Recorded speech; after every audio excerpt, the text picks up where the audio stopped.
Ça s'appelle Suzanne et Lucien parce que ma maman s'appelle Suzanne, mon papa Lucien. C'est un hommage aussi à mon père qui est décédé. Ma mère est toujours là mais mon père n'est plus là.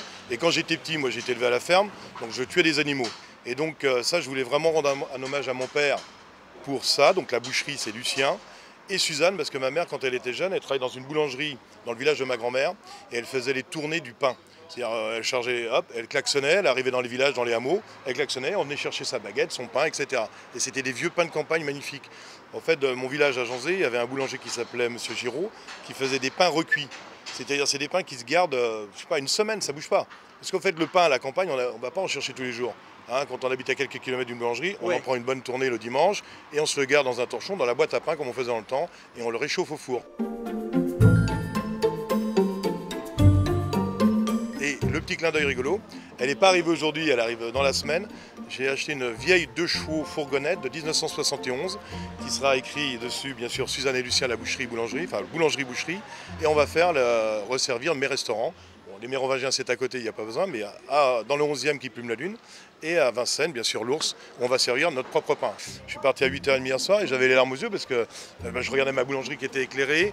Et bah oui, ça me touche énormément, quoi. Parce que là, je voulais reconstituer aussi, comme ma mère, quand elle travaillait, quand elle était jeune, vous rentriez comme ça dans la boucherie-charcuterie, et il y avait le pain à côté, bien sûr, qu'elle faisait des pots de pain, mais elle faisait le pain à côté, et il y avait toutes ces boîtes de conserve, quelques bouteilles de vin, des viandes bien travaillées, des rôtis, des gigots, déjà quelques viandes maturées, parce qu'on parle de la viande maturée, mais ça a toujours existé la viande maturée. Hein, on ne peut pas manger un bœuf qui a été tué hier, c'est impossible, donc il faut qu'il ait quelques semaines dans les frigos.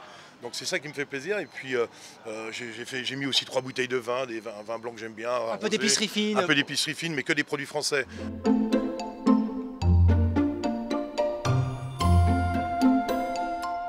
La plupart des pains, il y a trop de gluten et vous avez quand même le ventre lourd. Et c'est de la mie qui est très légère et qui gonfle, qui fait éponge. Donc des pains à l'ancienne, avec des farines à l'ancienne, bio bien sûr, mais en plus derrière des anciennes céréales. Donc ça, on va chercher ça dans tout un tas de fermes. Tout vient d'Île-de-France. Hein. Une farine, entre guillemets industrielle, coûte 4 fois moins cher qu'une farine bio avec des anciennes céréales. Hein. C'est pas dur. Mais bon, en ce moment, de toute façon, tous les prix augmentent partout. Mais nous, on veut faire de la qualité. Je préfère vendre le pain, je sais pas, à 20 centimes plus cher, mais que ce soit de la qualité. Moi, je suis prêt à faire 15 km pour acheter un bon pain ou une bonne viande. Donc de Vincennes à ici, finalement, c'est pareil. C'est à côté. C'est à côté, on est juste à côté. Puis une semaine où on est vraiment, même plus que ça, tous les jours ici, on a plein de clients qui viennent et qui sont en fait des Parisiens qui sont venus habiter ici à Noisy et qui sont venus me voir en me faisant plein de compliments en disant on est super content, on va pouvoir acheter de la super viande, des épiceries, le pain, etc.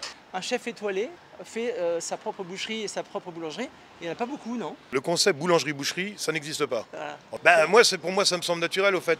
Tu sais que là, je suis en train d'acheter mes vaches en Seine-et-Marne, qu'on va faire aussi de temps en temps un petit veau pour ici et quelques quartiers de bœuf. Je suis en train de faire mon potager aussi parce que je vais avoir quelques hectares de potager où je vais faire mes herbes, mes aromates, quelques légumes. Moi, je veux en autarcie totale travailler. C'est-à-dire que même ici, ce qui est génial, c'est que tous les os, mettons de bœuf, de veau, etc., on les récupère et on va les passer pour nos fonds de veau aux Mérovingiens, à l'Ours et à qui plume la une. Les repas du personnel, pareil, ici mettons on fait des brochettes, imaginons on n'a pas vendu toutes les brochettes, et on les passe pour le personnel. Pareil pour la vallée, je veux pas de perte en fait. Je veux rien économie jeter. Je veux qu'on vive en autarcie. Donc même le prochain grand challenge que j'ai dans les 2 ans, je veux trouver un moulin, une vingtaine d'hectares et faire mes propres céréales anciennes et faire ma farine.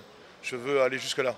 Ouais, je suis un peu fada, mais je me dis, il me reste, je sais pas, s'il me reste 20 ou 25 ans à vivre, j'en sais rien. En tout cas, ce que je veux, c'est me faire plaisir et toujours le même principe qu'à l'Ours, qui plume la nuit, les Mérovingiens. Il faut que moi, je prenne du plaisir, que mes gars qui sont avec moi prennent du plaisir, que les clients. Ça emmène tout le monde. Mais oui, comme je dis toujours, moi, le but du jeu, c'est pas de devenir milliardaire. Moi, ce que je veux, c'est être heureux. Donc être heureux, c'est faire des beaux produits. Et moi, je suis content pour moi parce que je vais pouvoir m'acheter mon jambon, ma viande, mon pain. Déjà, là, depuis quelques mois, on a le pain à la maison. Je trouve ça génial. T'imagines, quelle fierté d'avoir le pain, quoi. C'est son levain, c'est son bébé. C'est génial. Non, je suis très très content de mettre tout ça en place et voilà, encore plein de projets, plein de fantasmes.